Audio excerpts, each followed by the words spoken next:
excuse me, I have a little cold. Oh, yeah. Over, Well, you've got some water, so feel free. Good evening. How are you all?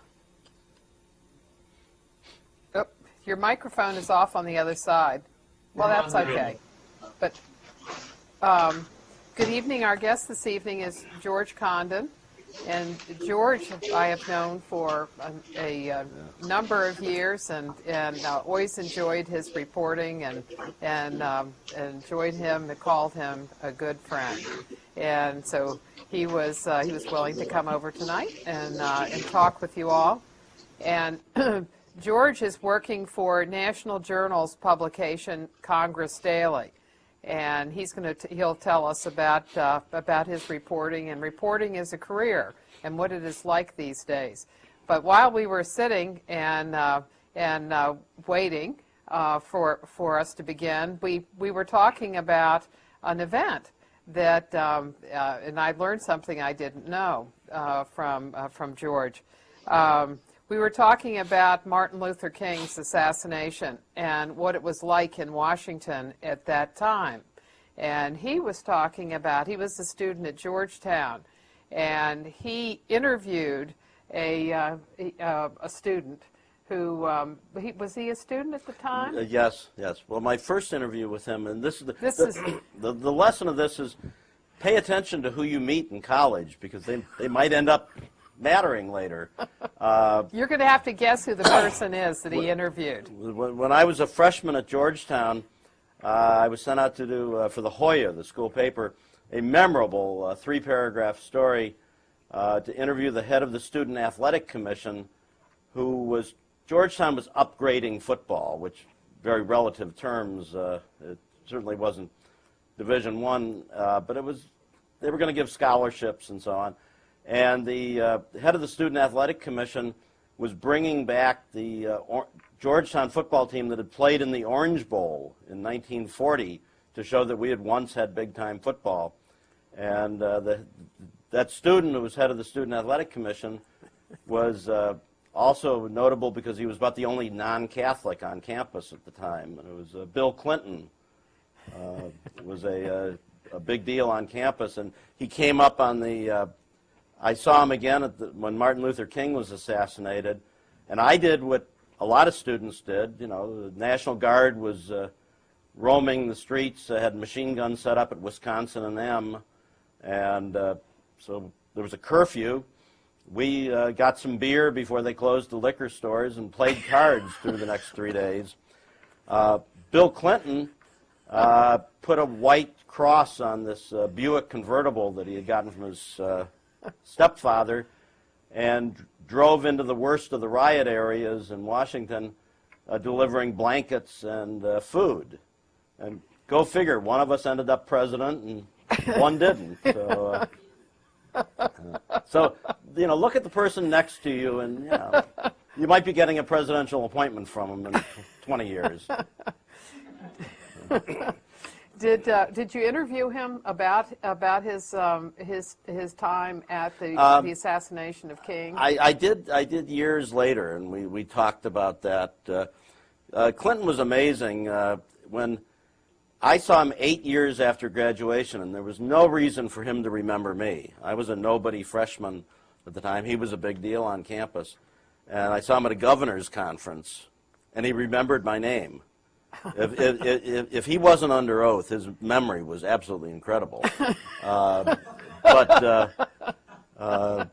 And we also, the year that I was vice president of the White House Correspondents Association, I sat in between Hillary and Bill at the dinner. And at one point we got into there was a lot going on with Bosnia that night, and generals kept interrupting us. But we started talking about a mutual friend from Georgetown days who had been on the Georgetown football team and later ran for Congress. And Clinton started talking about this goal line stand against Fordham. You know, the Georgetown football was basically an excuse to drink in those days.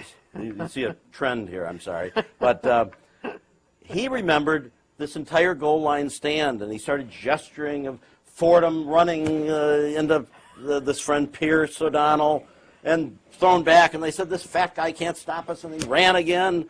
And people are gathering at the rope line, and they thought he was doing a Bosnia military strategy. And I was embarrassed later on to admit it was just a 20-year-old, 30-year-old Georgetown football game. Yeah. And I went back. I actually had bound copies of the Hoya in my basement, and I found them and read that game because I didn't remember it. And he had 3 of the 4 plays absolutely right. So. Yeah. Well, he was known for a good memory, Yeah. except selectively Yes. here and there. How many presidents have you interviewed? This is my 7th. And have you talked to Obama at this point? Have you talked to him? Not since he's become president. I talked to him in the campaign, but not as president. What? But it's only 5 weeks. Well, there's time. Yeah. I think you'll make it. What do you find that's special about interviewing a president, and how do you set up for it? Well, I mean, the most important thing for a president or any interview is to do your research beforehand and know what you're talking about. I mean, and it's just, you're only going to have a limited amount of time with the president, so know what you want out of it and what topics. The worst mistake I made in a presidential interview was I worked at the time for the San Diego Union Tribune Copley News Service, and San Diego was hosting the Republican convention in 1996. So I had an interview on Air Force One with the president. It was the head of the nominee of the other party traditionally gives an interview to the host city newspaper. And all I wanted out of it was politics and how he was going to beat Bob Dole and tactics. And I made the mistake of thinking, well, I'll ask one substantive question before I get to the politics. So we're sitting there on Air Force One, and I asked him about immigration policy, because that was important to San Diego. And the president said, well, let me make 6 points about that. And then he started talking, and he got to the 3rd point, and I realized I was going to run out of time. But you can't really say to the President of the United States, I'll stipulate to the last 3 points. You know, if I don't care about him, let's talk politics. Yeah. And by the time he finished, I had time to really jam in, you know, only 2 quick questions, or 3 I got in, on what I really had come for. So I should have known that before then, but I learned a lesson of ask what you want, and don't assume that any president is going to give you as much time as they promise. Yeah. And President Obama is particularly disciplined on that. In the campaign, if they told you you were going to have 7 minutes, that's what you got. And usually you could sort of filibuster and get more time with the candidate. But, I mean, what marked his campaign and him personally was a great discipline. How do you think they switch from one to another and segment those interviews in such a short period of time? I know that that Obama one day did a series of 5 interviews with the television reporters. Right. He wanted to do all of them to talk about the stimulus program, but you can tell us what happened to those interviews. Well, I mean, designed to talk about stimulus. Well, that's right. That unfortunately for their timing, it was the day that Tom Daschle was forced to drop out, so that became the focus of the questions. But you know, they know they're going to get the same questions from every reporter, and they just have to try to make their answers look fresh. That used to really bother Ronald Reagan. He hated giving the same speech over and over again because it started boring him, and his staff and Mike Deaver had to say, no, you know, this is the point you're making. And nobody was better at that than George W. Bush. When he ran for governor in '94, there were 3 points he wanted to make, and that's all he would make. No matter what reporters asked, he would make the same points again. And when he ran in 2000, he was very disciplined about what he talked about as well. He had a campaign agenda of about 6 items, and that's what he wanted to talk Right. about.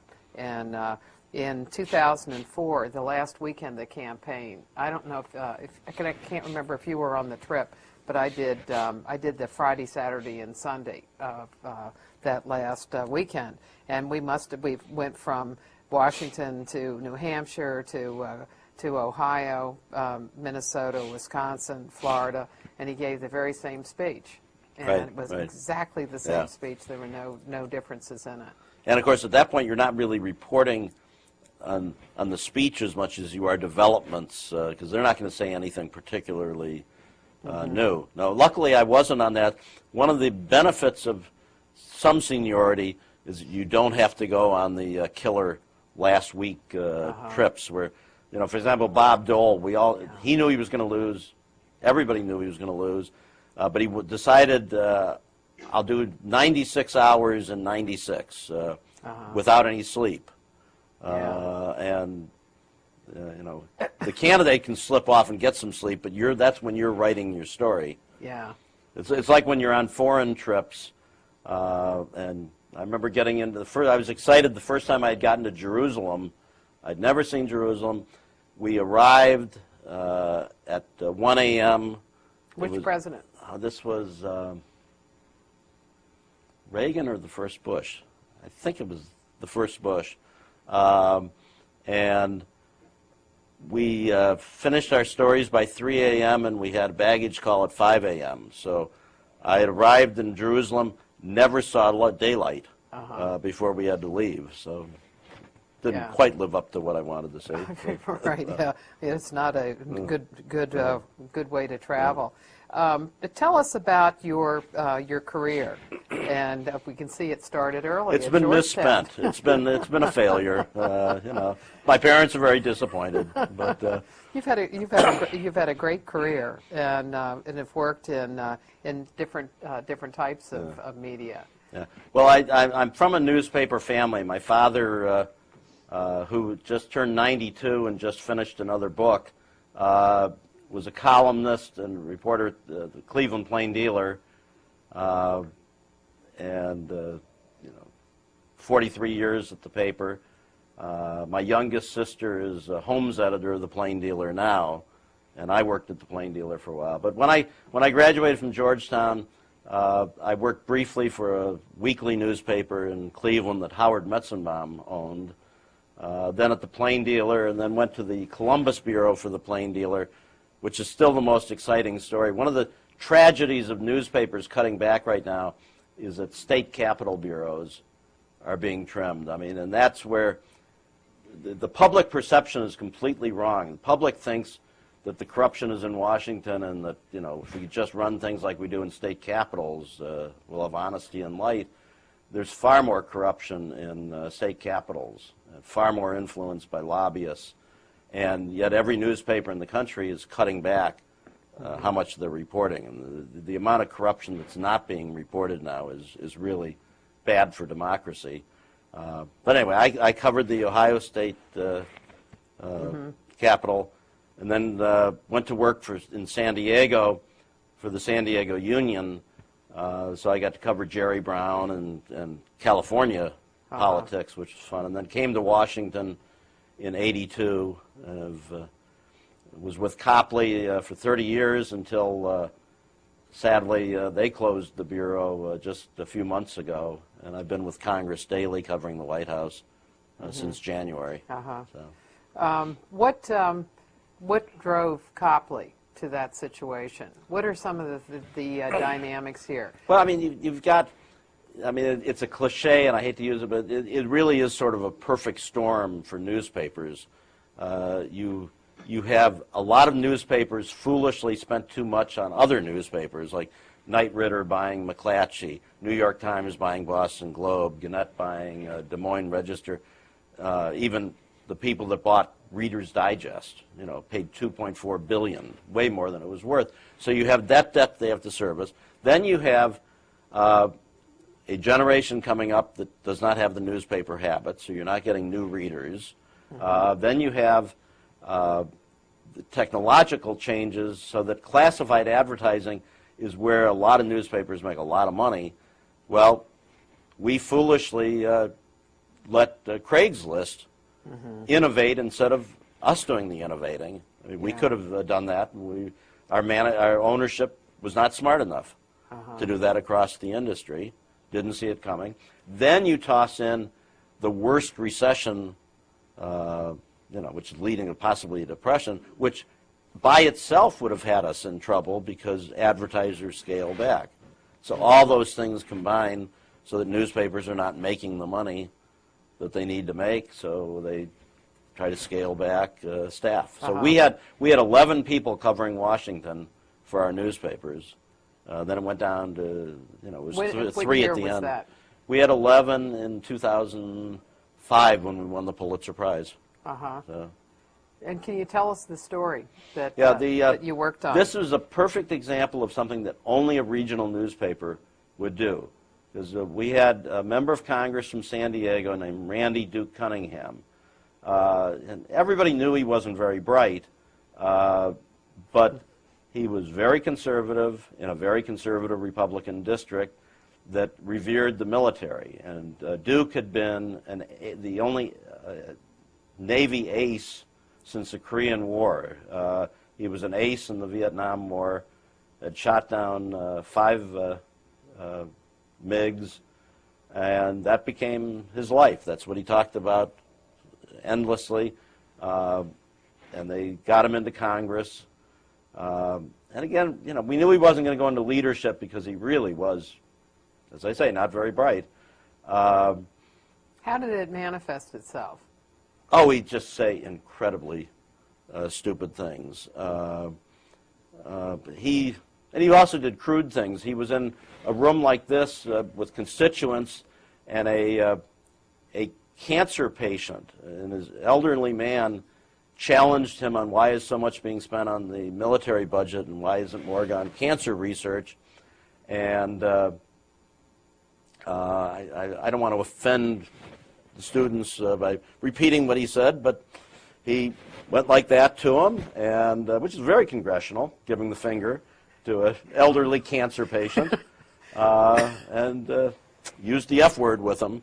Now that's not bright. That seems fairly suicidal for an elected official. He reminded me of a councilman we had in San Diego who, when they were debating putting in 911 as the emergency number, raised his hand in the debate and said, "Well, I'm confused." He said, "How are you going to dial that? My phone doesn't have an 11 on it." I said, 1, 1. Oh, okay. So being smart is not always a standard for getting into public office. But Duke got himself onto the Appropriations Committee and the Defense Committee, Military Committee. So he was involved with the contracts and earmarks, and a lot of that budget went into what they call the black budget after 9/11. So there was very little scrutiny. And that would be intelligence and things that it wasn't going to become public. Right. Yeah. And he ended up basically, we got onto the story by accident because he sold his house to a contractor, and the price didn't look right to us. Number one, it's unusual that you would sell your house not to another couple, but to a defense contractor. And then the defense contractor sold the house 6 months later for $700,000 less. And what he had done, it turned out, they're all in prison now, was sell the house, and it was a bribe, pure and simple, to funnel this $700,000 at a minimum to the congressman. Yeah. And it turned out his greed knew no bounds. When I would imagine that every student here tonight probably bought a laptop, and you either bought it yourself or you asked your parents to buy it for you. You got it. Well, in the Cunningham family, it worked a little differently. When his daughter was going to college and wanted a laptop, the congressman called up the defense contractor and said, "Buy my daughter a laptop." And he did, charging the taxpayers. When the laptop broke, Duke called the contractor and said, fix it and buy her a new one. When he wanted the car, he called the contractor. He wanted a little video game thing that Or PlayStation? bought it. Vacations, prostitutes. There was no end of it. There was one, I don't want to make this too long, but there was one story where we found the contractor did say no to Cunningham. They went out to dinner at a restaurant, the Capitol Grill here. Duke told the Vietnam stories again for the millionth time. They went to his boat that another contractor had bought for him to live on in the Potomac here. And in the warm weather months, Cunningham put a hot tub up on the deck, but he was either cheap or too stupid to know how to fill it with clean water, so he would just siphon water out of the Potomac and fill the hot tub and never change it in the whole season. And he had this mistress who was a Baltimore flight attendant, and she was there that night, and the contractors came over, and they're all wearing coats and ties. And then Duke got up and said, well, let's go in the hot tub. And he stripped naked, which was not a pretty sight. This guy was out of shape and in his 60s, and wanted all the contractors to join him in the hot tub naked. Yeah. And that's when look at the hour. It's time to go, and they just drew the line. They would not get into a polluted hot tub with a naked congressman. Corrupt They'd give him congressman. millions of dollars, but they would not do that. They had standards.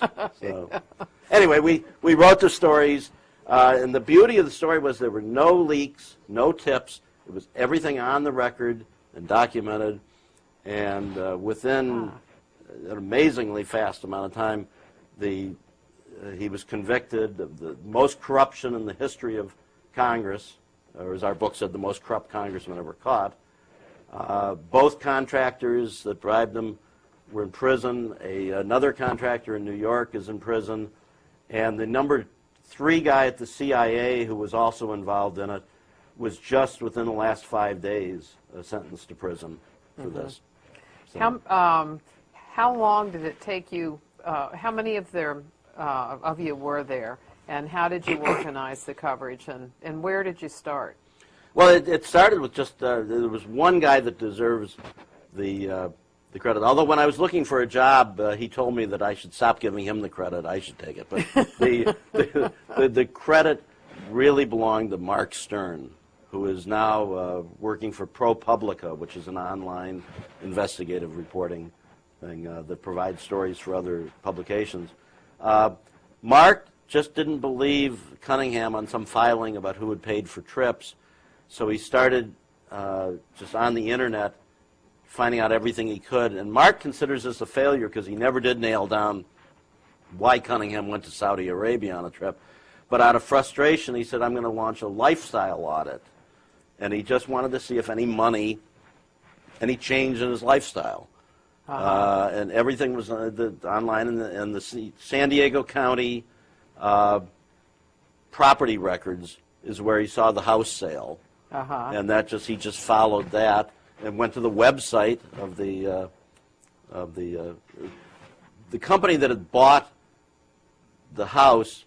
It was listed as, I think it was 525 New Hampshire Avenue, Inc., out of Las Vegas. And we recognized that as a Washington, D.C. address. Yes, right. It was the address of MZM Contractors, which also had 525 New Hampshire Avenue. Oh, I see. So it's just that, and then developing sources and just following the records. So.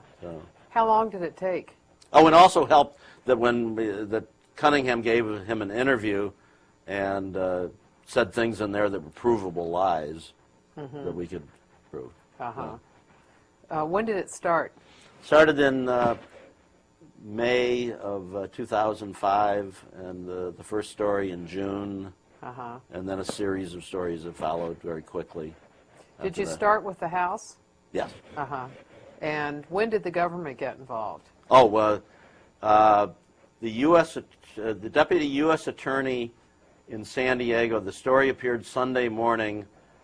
He went out for his run, or his bike ride, which took him past Cunningham's office, came back, looked at the story, and immediately called the U.S. attorney and said, we want to start. And there was an investigation within 24 hours where 3 U.S. attorneys were involved in subpoenas and raids on the congressman's house, boat, and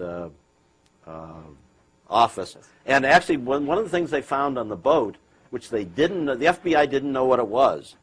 And thank God one of the contractors, realizing he had been caught, told him what it was.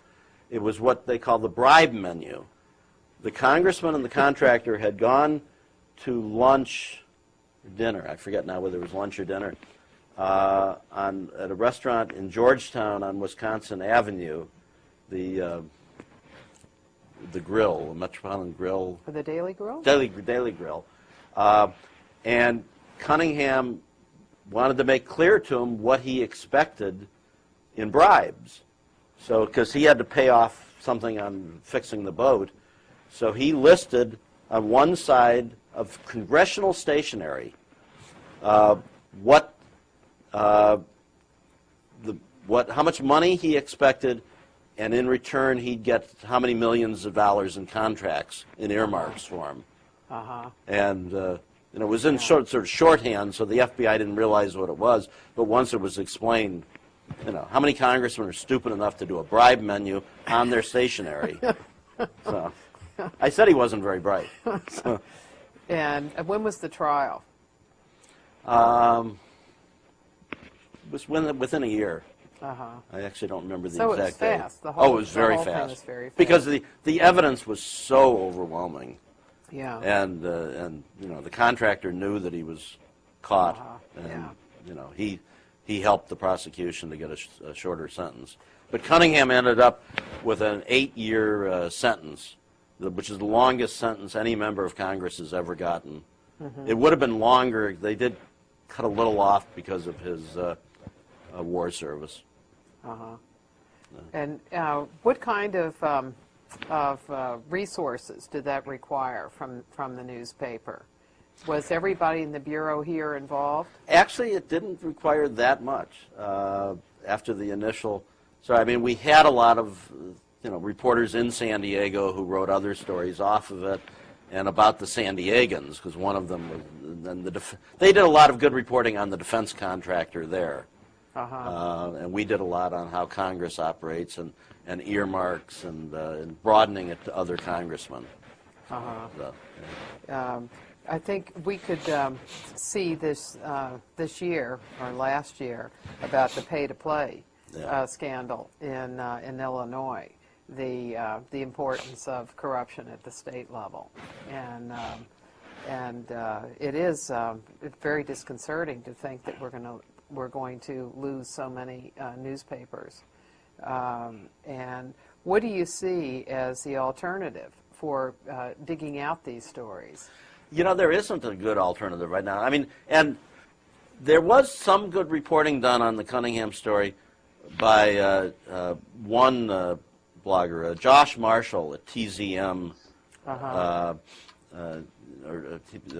Muckraker, did some wonderful reporting. We credited him when he broke things, and he credited us. So, I am not one who says there's nothing good being done on blogs, because, I mean, Josh proves that wrong. He's far and away the leader. But the reality is most of what you see on the Internet is linking to newspaper stories. And there are very few places that can throw the resources into stories that newspapers can, where you can, in some cases, not in ours, but to devote 2 years to developing a story. Because you run down dead ends. We could not have done the Cunningham story if we had not had the commitment to covering congressmen on routine things. Because we knew Cunningham, we were suspicious when he gave an explanation of why he had gone to Saudi Arabia. We knew it was a lie. He said he had done it to have better relations with Saudi Arabia. And we knew Duke well enough to know that there was no way in the world he cared what the relations with Saudi Arabia were unless there was something in it for him. And, you know, nobody, you take newspapers away covering members of Congress and regional issues, there's nobody that's going to do that. There's a very good San Diego web newspaper and some good bloggers, but none of them can afford to be in Washington, D.C. and following the routine. And if you don't follow the routine, you don't get to know them and to see the signs of corruption or the good things. I mean, we have members that do good things for the community. And, you know, that's just not going to happen without newspapers. I mean, TV stations have basically pulled out. The Chicago Tribune last Friday closed its broadcast operations. If you go to Richmond, Virginia, there's almost no TV coverage of the state capitol now. Really? Yeah. No, I mean, forget whether newspapers are arrogant and deserve their fate, because there's an element of that. There has been arrogance there.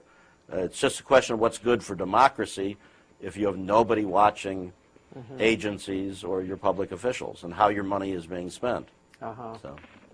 Do you see any hopeful signs? No. I'm sure there are, but with this recession, I mean, things are very bleak. I mean, I got a call this morning before I left home from a reporter at the Columbus Dispatch, which had been the one regional newspaper that had been holding out and not doing layoffs, and they laid off 45 reporters this morning.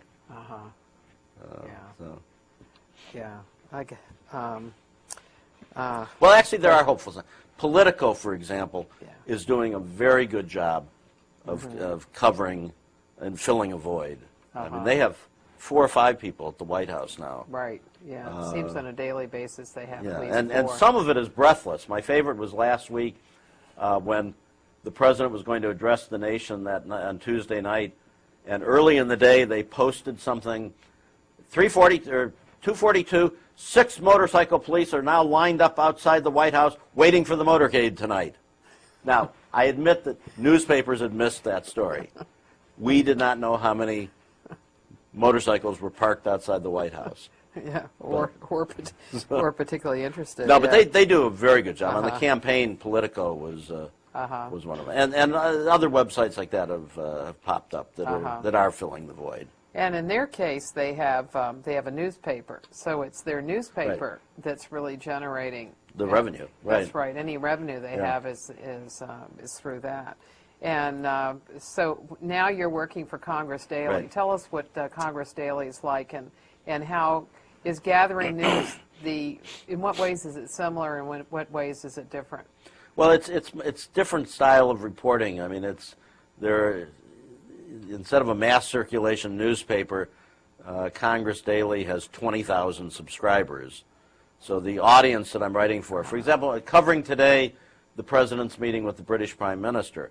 And I love foreign policy. I've reported from 88 countries, and I love watching foreign policy develop.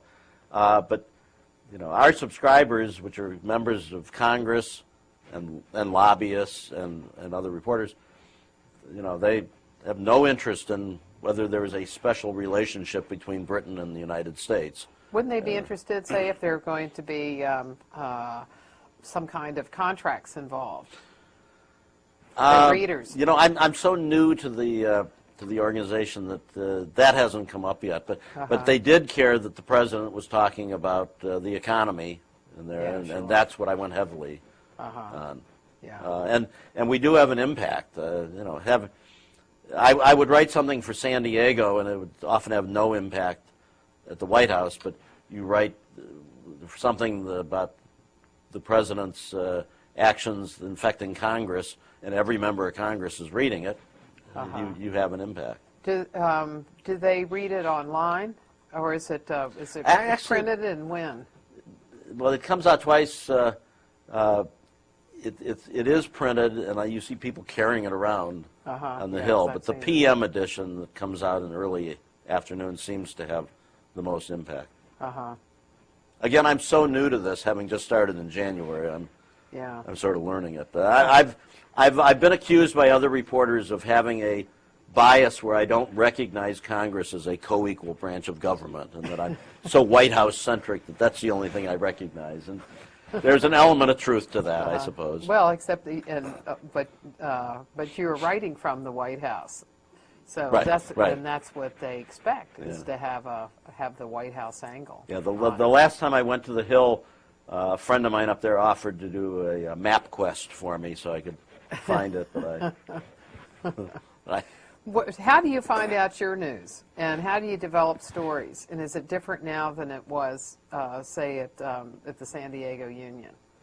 Yeah, at San Diego Union, we were more focused on leaving the daily stories to the wires and not duplicating that, and doing more longer or regionally focused stories for Sunday, with the most readership. Here, there's not as much focus on that. It's the immediate, what did the president say this morning? And the backstory of it. Yeah, but there's a lot more immediacy of getting the news in. So when you first started, what was the length of a story? And what is the length of a story now? Well, stories are a lot shorter now than they used to be. And that's true throughout the entire industry. Yeah, because the paper's small. I mean, we used to write, it's embarrassing to see how long they were, but when I would start, we would write, 1,800 words on a presidential speech. Nobody does more than 800 or 900 now. I mean, the readers do not want to read long stories. And we lacked discipline on that, and we've learned, and they're shorter now. Now there's some stories that do merit.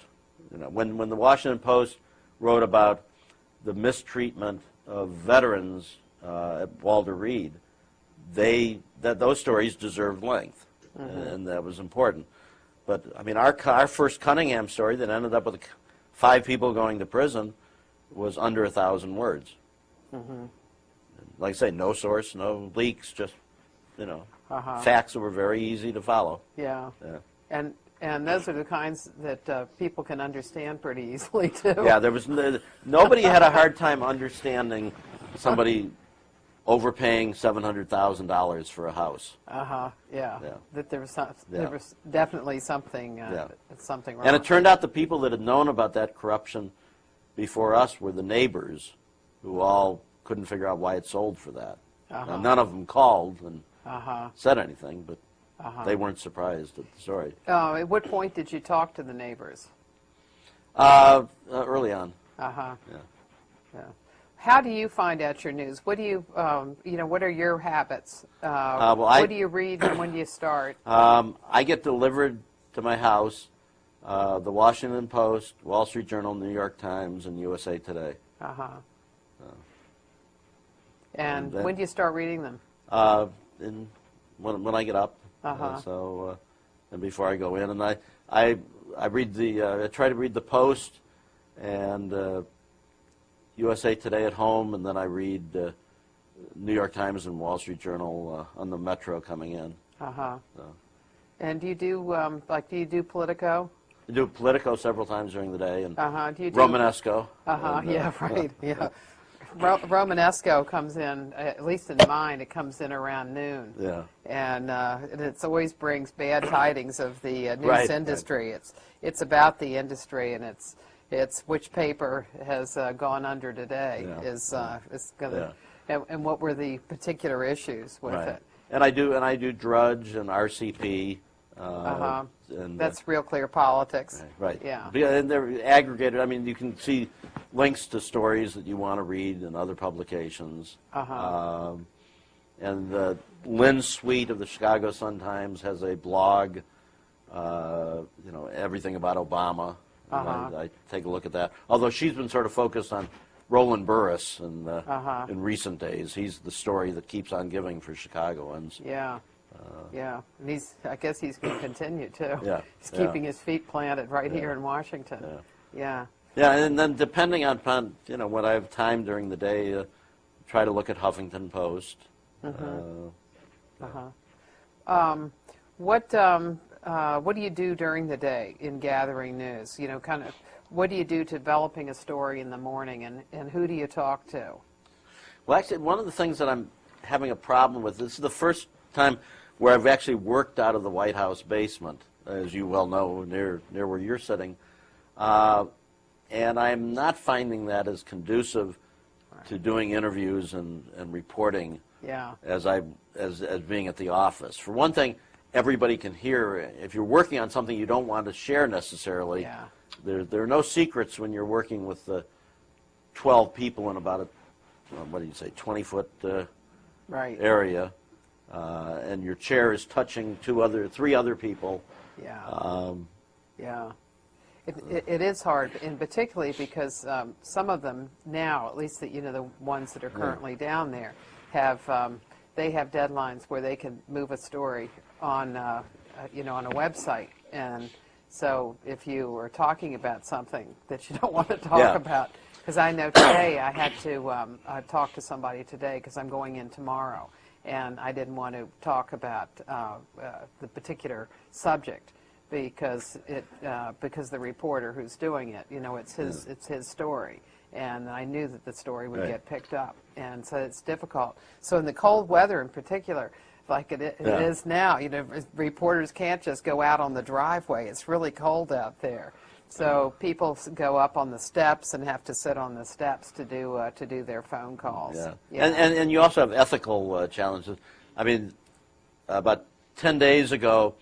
One of our competitors, Politico, I heard him, working on a story that is something that I cared about. And it would have been unethical for me to then try to jump in and beat him to it or anything. So I had to sort of brace myself, knowing that was coming out the next morning. It didn't turn out as bad as I thought it was going to be. So, but, he didn't have the key interview that I thought he had. So, But you do have ethical challenges on that. So I try to get back to the office if the president's not out of town and do the interviews from the office. From the office, But you still, no matter where you are, you're working the phones and calling people to find out what the president's going to do and why he did it.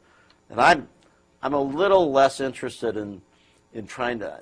I'm not sure what the big deal is if you get on the web 15 minutes before your competition.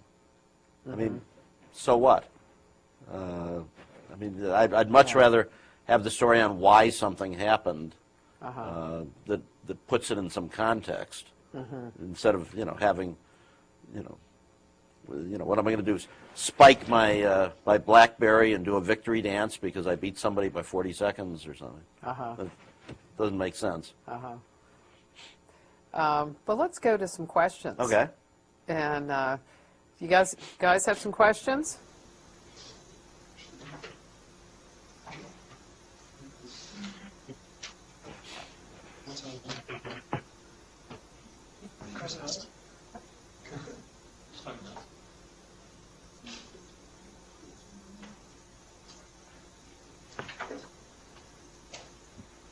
All righty, somebody.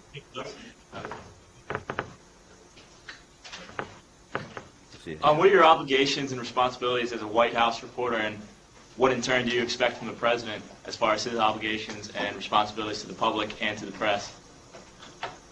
Well, what I expect from the president, I'd love to say give me a few exclusive interviews, but all you want from as a reporter, from a president and from a press secretary is to tell the truth. Let me bring it down from a president to a press secretary.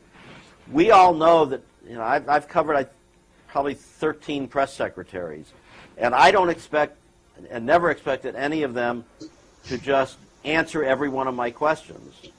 There are things that they shouldn't tell us that affect national security, that can affect the development of policy, can affect stock prices, people's livelihoods. But there are probably 24 ways of saying no comment or deflecting a question. And I understand that. If somebody says I can't answer that question or uses one of the ways of getting around it, but don't lie to me. Don't, and some press secretaries have out and out lied, and not on matters of national security. You can get into a long discussion on national security and troops' lives on whether you can lie then. And once you lie, your credibility is shot, and we're not going to believe you on anything. And then it will get testy, it will get nasty, and it's a very bad relationship. Now, for a president, you just want him to do his job. He's not there to make my job easier. If he wants to, that's great. But he should be just doing his job. And in his job, what kind of obligation does he have to explain what he does to the public? Well, if a function of a good leader is bringing the people along with them. You cannot bring the people along with you if you are not a good explainer. And one of the things that we already see about President Obama is that he's a very good explainer. I thought that speech last week was very effective in explaining to people why some of his policies are going to be followed, what the ramifications are, that there are going to be tough times ahead. And here's why I share your anger about bailing out people who did stupid things, but here's why we have to get the credit eased up. Here's why it's important to you that we're doing these bailouts. He, of course, didn't use the word bailouts. So you cannot be a good leader if nobody knows why you want them to follow you. Mm-hmm. I guess the corollary to that question was, what are your responsibilities to the public? Or your readers? Well, part of it is the same, to tell the truth. I mean, you do not to think that you're the story. I mean, for example, any reporter who starts whining about, oh, it was so hard getting this story, and too bad. Nobody cares about that. Just do your job. You got to. And you have to tell the truth and not have any kind of partisan angle that you bring into it. And people never believe us that we don't. I mean, in my own case, I have never had, in 30 years as a reporter, I have never had a discussion with another reporter about how we were going to vote. No matter how many beers we might have had on a campaign trail, never have had that discussion. I don't have that discussion with my own family. They don't know how I'm going to vote or how I did vote. It's just not something that you do. And when you see reporters sometimes going on cable and to keep getting invited back, they get a little too opinionated. You should do analysis, but not opinion. Nobody cares what my opinion is. But hopefully my experience or my reporting will make my analysis worth having. I don't know if that completely answers your question. That's good.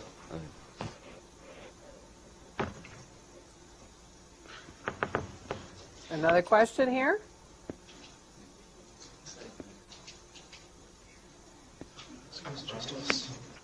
Yeah, all the questions are going to come from Towson this evening. Yeah. The pressure is on. Yeah, that's right. What kinds of questions do you normally ask President? Is there like a set of questions that you normally go by, or do you look at current events and current issues? Oh, well, I mean, it depends on what type of interview you're doing. When had an interview with President Bush once where the president of Mexico was coming the next week. In San Diego, we obviously cared about that, so that was the topic for the interviews. You didn't ask anything else.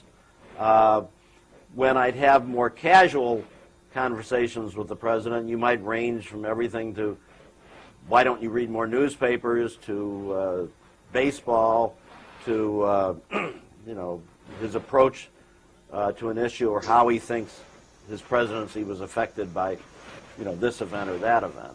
So it really, there's no set piece. If you're, one of the things that you always want to know is how a president approaches decision making. How does he think? How does he analyze? And that was, couldn't have been more different going from Bill Clinton to George Bush to Barack Obama. And that's instructive and helps you understand a president. Can you tell us something about that, how you figure that out, how they make decisions? Who do you talk to for that? You try to talk to the people who are in the room when he's making decisions. I mean, Bill Clinton, extraordinarily smart and a sponge. In 8 years as president, including, we had dinner at the White House once, had dinner in Germany once, and chances to just talk to him in more casual settings. It was a personal goal to try to find a subject that he had not thought about. And I failed. I could never find anything, no matter how obscure, that it turned out he hadn't read a book on or something. I once was pool reporter in Kansas City when he toured the Jazz Museum, and then we toured the Negro Baseball Hall of Fame. Yeah. And I tried to stump him on that, on things on Satchel Paige's statistics. And he knew a lot more than I did on all that. I thought I knew a lot about baseball. He blew me away on that. So, you're always looking for that. But that led to a lack of discipline in his decision-making because he wouldn't narrow it down.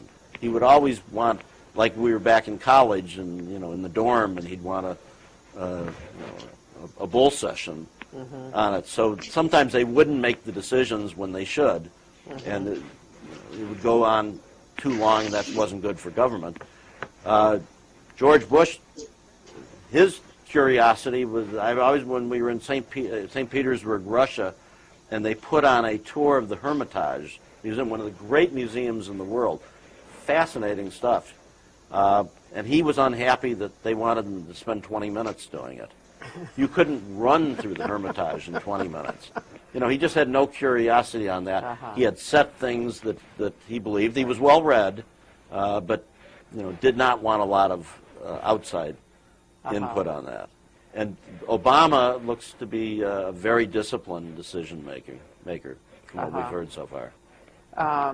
So do you find that you can get to people on the inside who have been in a room, or do you have to find people outside of the building? You have different success. With Ronald Reagan, you had great success on that because there was a lot of tension and fighting among the top aides, and it also helped me because I wrote for a California paper, and a lot of them were Californians. Yeah. So tremendous success with that. Pretty good success with George H.W. Bush. And okay with Clinton. Not good success with George W. Bush. I mean, they were Texans and disciplined, and they didn't want to admit to any problems. They just didn't want to share anything other than God, the president is great. You should have seen him. You would have been proud. I mean, that type of thing. What off-the-record sessions? Have you done off-the-record sessions with most presidents, and can you tell us about what you learn in an off-the-record session and how they run? Yes. I mean, the worst. I did one with Ronald Reagan in the White House library downstairs, which is a great room, and he came in, and they wanted to serve drinks, and the president was drinking a screwdriver, orange juice, and was a vodka. And somebody, to break the ice, there were a few other reporters there, said to him, "I've got to sit next to you, Mr. President, because I have a bad ear." And the president brightened up and said, "Oh, I do too," and took his hearing aid out and handed it, wanted each of us to look at his hearing aid. And the last thing I wanted was, to hold the hearing aid that had just been in his ear. But, he's president of the United States, so, you did it, handed it back to him. And then you got into other discussions about, what did he really think about Gorbachev, and what had happened at the summit. So it's interesting stuff that helps inform your writing. And Reagan was willing to be a little more candid on that. George W. Bush was off the record too. He would, you can say it now. I mean, he at the time thought that he had made a big mistake on how he dealt with Putin, Vladimir Putin. But he couldn't. He clearly couldn't say that while he was in office, because U.S.-Russian relations were too important. And you had to honor that. And how many people were in the sessions, say, in that session where he talked about Putin? In that one, it was during summer, and there were probably, 8 other reporters around the table. And I had one with President Clinton where there were 6 other reporters. And did everybody honor? Yeah. They did. Yeah. And it was just recent, before President Obama became president, he met with a group of liberal columnists, and I tried like crazy to find out what was said in that, and they all honored it. They wouldn't even tell a background themselves. Another question? Yep. Have you seen any evidence, or do you foresee that we'll see evidence that a lower level of reporting is going to lead to more corruption, or has led to more corruption amongst our elected officials? Well, I mean, here's the problem. It's corruption we'll never know about.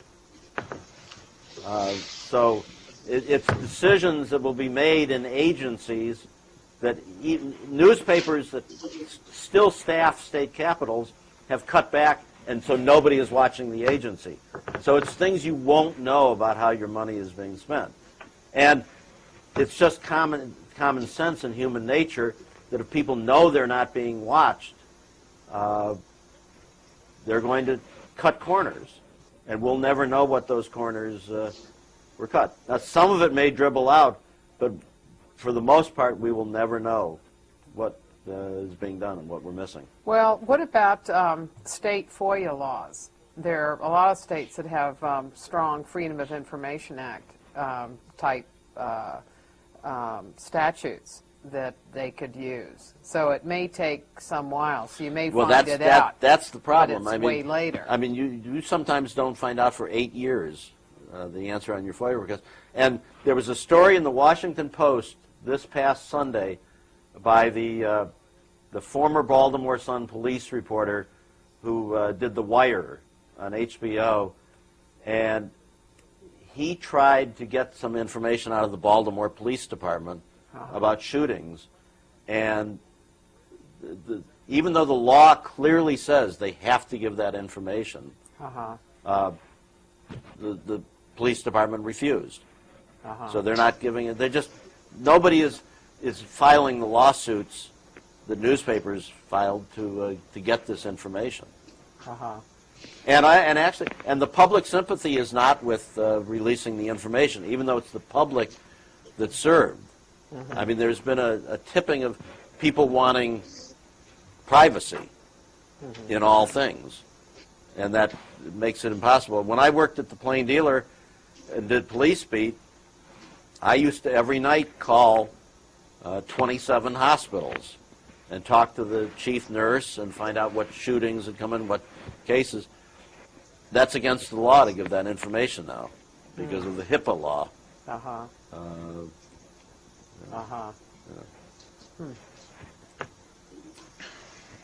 Another question? To help or hinder the fact that corruption still continues to go on. Journalists tend to be the first ones to find out about the issue. I missed the beginning of the question. The shield laws that should be coming about. Yes. I feel like help or hinder the situation of preventing corruption in our government. Oh, shield laws are definitely a help because if you have to disclose, if a source knows that you have to disclose his or her name, you know, they want to protect their own livelihood, so they're less likely to come and talk to you. So it's definitely a hindrance not to have those. Do you think that there will be a federal shield law? Boy, you know, I have not seen the sentiment in this new Congress to do it. I thought it was going to happen last year. I hope it will this time, but I haven't done any reporting to see whether the because it's had some bipartisan so support. One of the roles that you've had that we haven't touched on is, although we've mentioned, is that you served as president of the White House Correspondents Association. Can you tell us about the association and what it does? Well, the association had fallen into sort of disuse and only existed to do the dinner every year, the White House Correspondents' Dinner.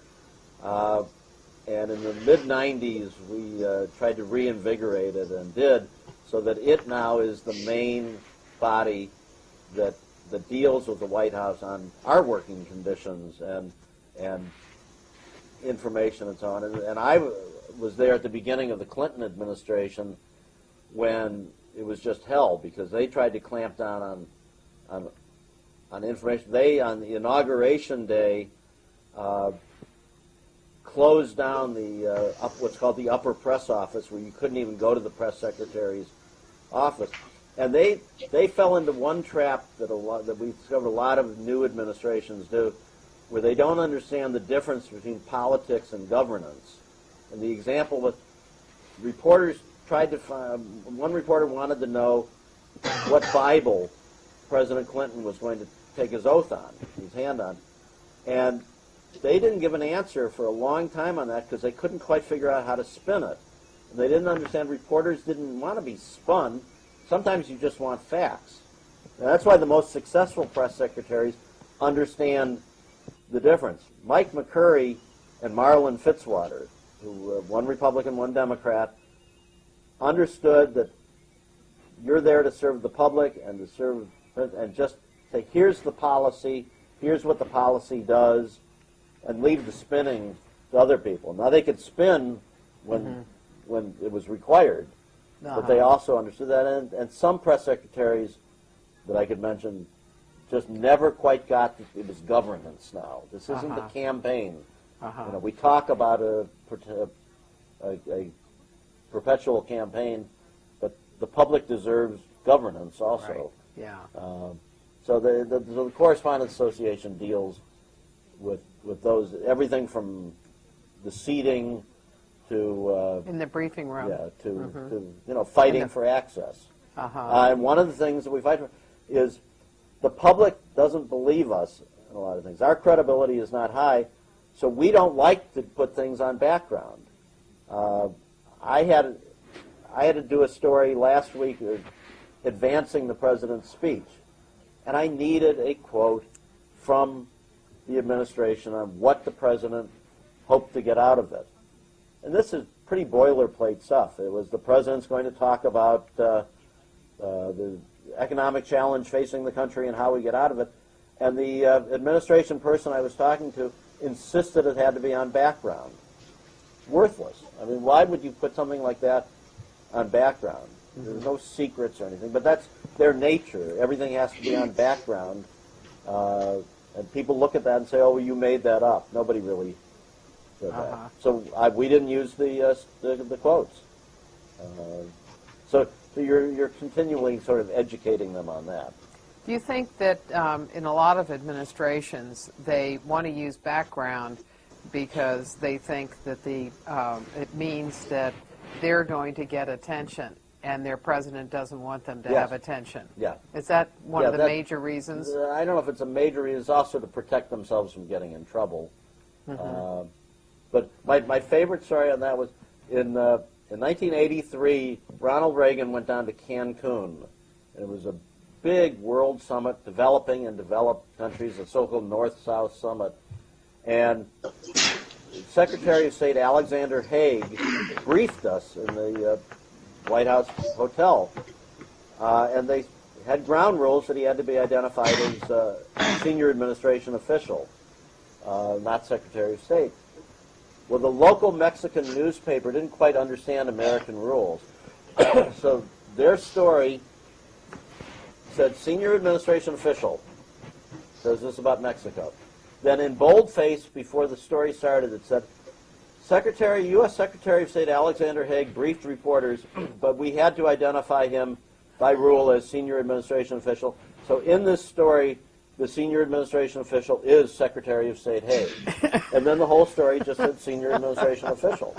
And they weren't being cute. They just didn't understand American rules, and they were trying to explain it. And what we've happened? We've had briefings that I've attended where the White House press secretary, Marilyn Fitzwater, was briefing us and then said, okay, on camera, live TV, he said, okay, now we're going to go on background and so-and-so will talk to us. So even though he had announced on live TV who the briefer was, we had to, in our stories, say senior administration official. Well, that it gets silly. And it happened in this administration when they brought out a senior administration official to talk about the executive orders on Guantanamo, and the name throughout was people were referring to him as Greg, and even the press secretary later on said the briefing that you had this morning with Greg Craig. I mean, it's why it was the White House counsel. Why people think we operate on very strange rules in Washington, because we do.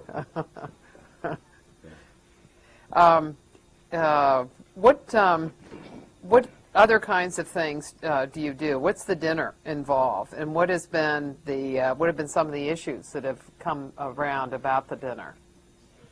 Oh, well, I mean, the same. I don't have a lot of patience for some of the criticism of the dinner. The same people who used to always criticize the dinner as being too boring because all we had was public officials there are now complaining that it's too Hollywood because a lot of Hollywood stars like to come to it. You know, it's a mix. It's fun, and it's helpful to you on news because you can. There are people who wouldn't normally return my calls that I can walk up to at a reception and talk to. Right. So you can develop people as sources, and you can have fun. Yeah. So I mean, and it's a good place to get commitments on interviews. Yeah. Now I will admit that last year at the dinner, I got trampled a couple of times because I was 2 tables over from the Jonas Brothers. And there were more people interested in talking to the Jonas Brothers than me. Go figure. Another question? Do you view yourself as a reporter or investigator? And what are the biggest challenges and limitations you have in finding information? You know, every reporter is an investigative reporter. You know, you're always trying to get to the bottom of things. That doesn't mean you're going to put people in prison, but if you can investigate why a policy was formed, and that's a service. I mean, people are reporters because they like asking questions. I mean, I loved being a reporter in high school because I could go up to the principal and ask why something was done. And the average student didn't have that kind of access. So, you know, I can go up to a mayor, a governor. That's a tremendous thing, and you should honor that by asking questions that you think people either would ask if they were in your place or should ask. And the biggest hurdles are, well, 2 things. One, it's harder and harder to talk to actual policymakers now because there's so many barriers now, so many people that between you and the people you want to talk to. And the other thing is, you know, the drive for more and more privacy and keeping things that should be public record away from us. I mean, again, go back to the example that was in the Washington Post about the Baltimore Police Department. I mean, they have succeeded in keeping information about police shootings out of the public record. If there's anything that should be public record, it's when there's a police shooting and somebody loses their life. You cannot now find out whether or not this was the 5th police shooting by that policeman. You know, that doesn't serve the public. Mm-hmm. Yeah. What we were talking about press secretaries a little while ago. What do you said you expected them to tell the truth. What other kinds of things do you expect them to do, in terms both of being facilitators of information, like hooking you up with people who are knowledgeable about issues, and also in their briefings? Can you talk about both of those kinds of things? I want them to get back to you. I want them to be responsive. I mean, I have enormous respect for a good press secretary. For one thing, I don't think most reporters would make good press secretaries. It's a much different skill set. But the hours that they have to work, I mean, Robert Gibbs is at the White House by 6 a.m. every day. He rarely leaves before 7:30, and he does that every day. He's got a family at home, a 5-year-old son that he hardly ever sees. He has to take flack from us, and you have to know so much more than I know, than almost anybody else knows, because any topic can come up, and he has to know something about it beyond just casual knowledge. He has to know what he can say and can't say, and if he just says something a little bit wrong, he can affect the stock market, the value of the dollar, U.S. relations with other countries, the lives of service members, intelligence officials. I mean, there's a lot of burden on a press secretary, beyond just answering some questions. How useful do you find the press secretary's daily briefing? Actually, I find it's helpful. There are issues that come up there where he can't possibly field the same question from each one of us. I mean, that's all he'd be doing all day. And there's some questions that all of us want to know the answer to. And it shows you the evolution of policy. So, yeah, I find them helpful. Sometimes less helpful, but... And in the 8th year of an administration, you wouldn't catch me near a briefing. I don't think. So. I think that happened in the. I know it happened in the 8th year of President Bush's administration. One day, President Bush, his press office announced, I think it was in January or February of 2008, that he and Henry Paulson, the Treasury Secretary, were coming into the briefing room. And they didn't give much notice, and so I think they notified people that I was there when the notice was sent through the through the PA system, and I think it was at 2:13, and then he was coming out. The two of them were coming out at 2:35, and so it didn't give time for people to sprint to the White House, get through the Northwest Gate, and get into the briefing room.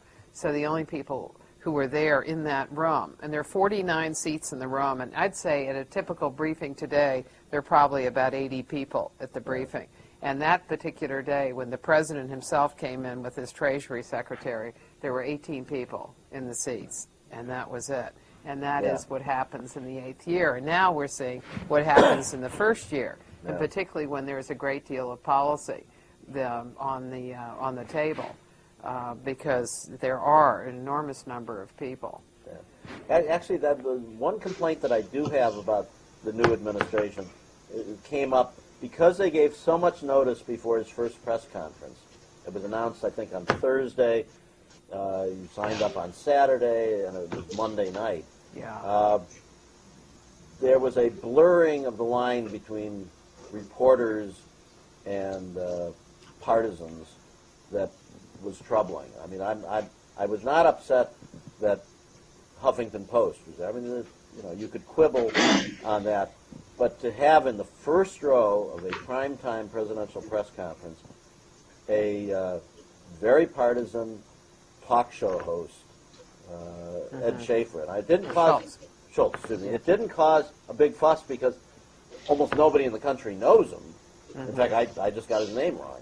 I mean, but it should have been criticized if President Bush had had Sean Hannity in a front row seat at his press conference, there would have been howls. There would have been protests. You're ruining this. But, you know, there was a double standard here. It should have been criticized. You know, it is not a press conference is not a place for partisan hacks. Not a place for somebody who wants to get up and say, you know, Mr. President, why are you so wonderful? Do you think that they just hadn't thought through how you set up one of those? The differences. No, I think they're very taken with the idea of, you know, new media versus old media, and you know, we won this campaign in part because we understood, you know, that there's a changing environment, and because they played to, you know, the new media. They did it very effectively, and they should have. But again, it's a difference between governance when you're in the White House and politics to get in there. If you looked at the people that President Obama called on in that press conference, he called on the very same people or institutions, the same news organizations that that Bush very regularly called on. He called on the wires, AP, Reuters, and Bloomberg, five Nets, New York Times, Washington Post. Right. He did not call on the Wall Street Journal or USA Today. Then, Huffington Post was the one that was different, and NPR, Mara Liasson, and Helen Thomas, and put her pretty I have no high problem up. with that. I mean, it's a little troubling that it's so completely scripted now. I mean, every president has had it scripted on at least the first few that he called on. This is the first one where you have the sense that every single one was scripted. Although it's unclear to me. I know that during the campaign they let people know that they were going to be called on, and that was not the case with that press conference. Although there was an article in the Washington Post, Howard Kurtz wrote that they knew that the reporters had been informed that they had been called on, but I didn't find one reporter. I don't think they were informed. And I don't either. And that was not corrected. And so what happens is that's just now, and doesn't seem to me that the Obama press office tried to stop it either, because it's now become conventional wisdom that that's the way things work. And I think, in fact, it really isn't. But you also could anticipate what kinds of questions that people were going to ask. Another question? Yep. Which president that you personally worked with was effective portraying his message to the media, where the people were basically like, okay, I believe him, or just went along with him? I mean, whether you agree with Bush or not, I know a lot of just the media ate him up a lot, regardless of what anybody believes in him. But what the president you worked with was able to really get his message out there, where the people just bought it, whether he lied. There was a reason why Ronald Reagan was called the great communicator. He did it in very simple terms. You knew what he believed in, and he explained it in a way that everybody could get. Now, that didn't mean everybody bought into it. When the unemployment hit 10% in 1982, he got clobbered in the midterm elections, and through 83, it looked like he was going to be a one-term president and a failure. The economy turned around, and he won a landslide in 84 and had a successful presidency.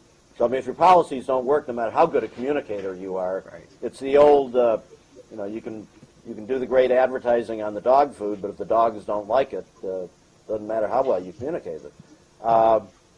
Bill Clinton was a very good communicator, except he tried to communicate too many things too many issues, and that diffused it. And plus, his own personal indiscretions got in the way of the message sometimes. I did not think that Bush was a particularly good communicator. Yeah, he seemed not to be interested in explaining right. what he did. That he liked making decisions, but he didn't like explaining them, and he didn't have other people do that. So he didn't do it, and his press secretaries weren't empowered to do it either. And so you just didn't get a lot of explanation. And part of it is also whether you build confidence. I was just talking to my father last night, who I said is 92, and he was talking about how just listening to Franklin Roosevelt's voice during the Depression gave confidence to people, and that's important. So it's more than just what you say. There was another hand back there. Yeah. In the back, somebody had a hand up back in the back. I was wondering, you said your father wrote a book too. Do you think that you'll be interested in writing one also about everything you've been through? Well, actually, my father's written, I think, 12 books. My father is probably the leading historian of the city of Cleveland. He's written several histories of Cleveland and Ohio and the Erie Canal and so on. And I've co-authored one book. We did a book on the Cunningham case.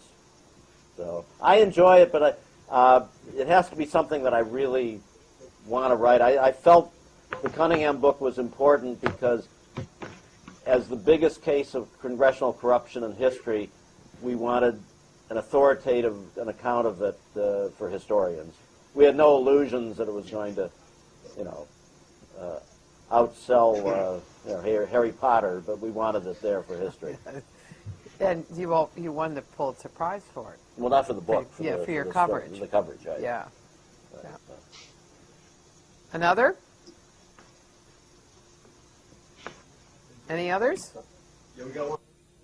So after 9/11, it seemed that the press corps went along with a lot of policies that Bush had towards the war and towards terrorism. And a lot of his policies weren't checked from what I believe during the press. Do you think that this current administration is under scrutiny now because of the failed administration to, relive a policy that were not checked through the media?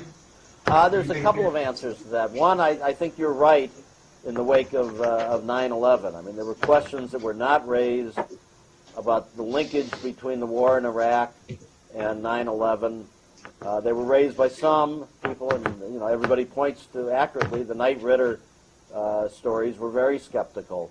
But we're supposed to be skeptical and not buy the party line. And in too many cases, and I think the New York Times was the worst offender, we went along. And actually, that's one of the problems in the reduction of Washington coverage here by so many newspapers. They say, why should we spend money on it? We pay money for the New York Times. Well, guess what? The New York Times is not always right. We all ran their coverage in San Diego and elsewhere about the war, and it was wrong. With Obama, I don't think that the scrutiny is coming because of what happened with Bush as much as it is, it's natural, it's in our nature, and you have, because especially on cable TV, there was a tilt toward Obama in the coverage. I mean, watching MSNBC was embarrassing. Going after Hillary and defending Obama, it did go over the line, and that's on this level. I'm at a reporting level down here. We all are aware of that, and all the conservatives think we're completely in Obama's pocket, and he's the Messiah, and so on. And you're human. You react to that. You want to show that you're not on the payroll. But that doesn't mean you take shots when they're not deserved. But you certainly are tough. One more.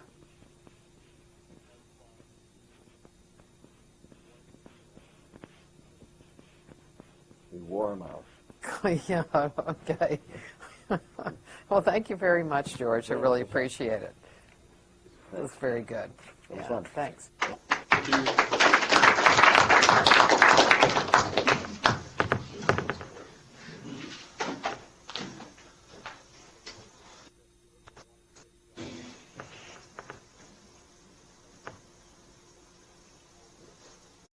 And we also, the year that I was vice president of the White House Correspondents Association, I sat in between Hillary and Bill at the dinner. And at one point we got into there was a lot going on with Bosnia that night, and generals kept interrupting us. But we started talking about a mutual friend from Georgetown days who had been on the Georgetown football team and later ran for Congress. And Clinton started talking about this goal line stand against Fordham. You know, the Georgetown football was basically an excuse to drink in those days. You see a trend here, I'm sorry. But he remembered this entire goal line stand, and he started gesturing of Fordham running into this friend Pierce O'Donnell and thrown back, and they said, this fat guy can't stop us, and he ran again. And people are gathering at the rope line, and they thought he was doing a Bosnia military strategy. And I was embarrassed later on to admit it was just a 20-year-old, 30-year-old Georgetown football game. Yeah. And I went back. I actually had bound copies of the Hoya in my basement, and I found them and read that game because I didn't remember it. And he had 3 of the 4 plays absolutely right. So, Yeah. Well, he was known for a good memory. Yeah. Except selectively, Yes. here and there. How many presidents have you interviewed? this is my 7th. And have you talked to Obama at this point? Have you talked to him? Not since he's become president. I talked to him in the campaign, but not as president. What? But it's only 5 weeks. Well, there's time. Yeah. I think you'll make it. What do you find that's special about interviewing a president, and how do you set up for it? Well, I mean, the most important thing for a president or any interview is to do your research beforehand and know what you're talking about. I mean, and it's just, you're only going to have a limited amount of time with the president, so know what you want out of it and what topics. The worst mistake I made in a presidential interview was I worked at the time for the San Diego Union Tribune Copley News Service, and San Diego was hosting the Republican Convention in 1996. So I had an interview on Air Force One with the president.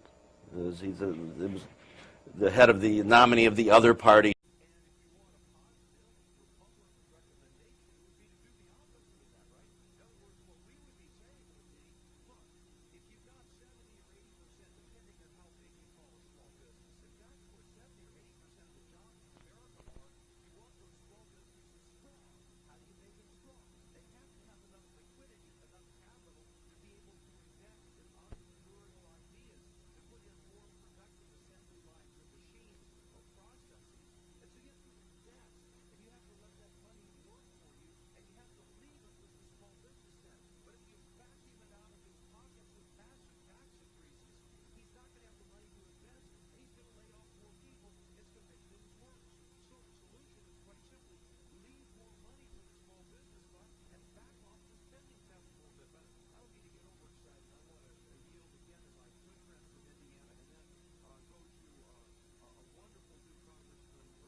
Excuse me, I have a little cold. Oh yeah. Over, Well, you've got some water, so feel free.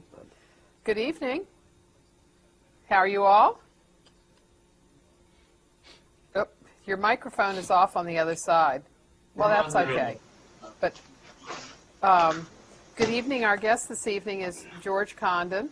And George, I have known for a number of years, and always enjoyed his reporting, and enjoyed him and called him a good friend. And so he was willing to come over tonight and talk with you all. And George is working for National Journal's publication, Congress Daily. And he'll tell us about his reporting, and reporting is a career and what it is like these days. But while we were sitting and waiting for us to begin, we were talking about an event that and I learned something I didn't know from George. We were talking about Martin Luther King's assassination and what it was like in Washington at that time. And he was talking about, he was a student at Georgetown. And that's all he would make. No matter what reporters asked, he would make the same points again. Uh-huh. So, when he ran in 2000, he was very disciplined about what he talked about as well. He had a campaign agenda of about 6 items, and that's what he wanted to talk about. And in 2004, the last weekend of the campaign, I don't know I can't remember if you were on the trip, but I did the Friday, Saturday, and Sunday that last weekend, and we went from Washington to New Hampshire to Ohio, Minnesota, Wisconsin, Florida, and he gave the very same speech. And it was exactly the same speech. There were no differences in it. And, of course, at that point, you're not really reporting on the speech as much as you are developments, because they're not going to say anything particularly new. No, luckily, I wasn't on that. One of the benefits of some seniority is that you don't have to go on the killer last week trips where, for example, Bob Dole, he knew he was going to lose. Everybody knew he was going to lose. But he decided, I'll do 96 hours in 96 without any sleep. And, the candidate can slip off and get some sleep, but that's when you're writing your story. Yeah. It's like when you're on foreign trips. And I remember getting into I was excited the first time I had gotten to Jerusalem. I'd never seen Jerusalem. We arrived at 1 a.m. Which president? This was Reagan or the first Bush? I think it was the first Bush.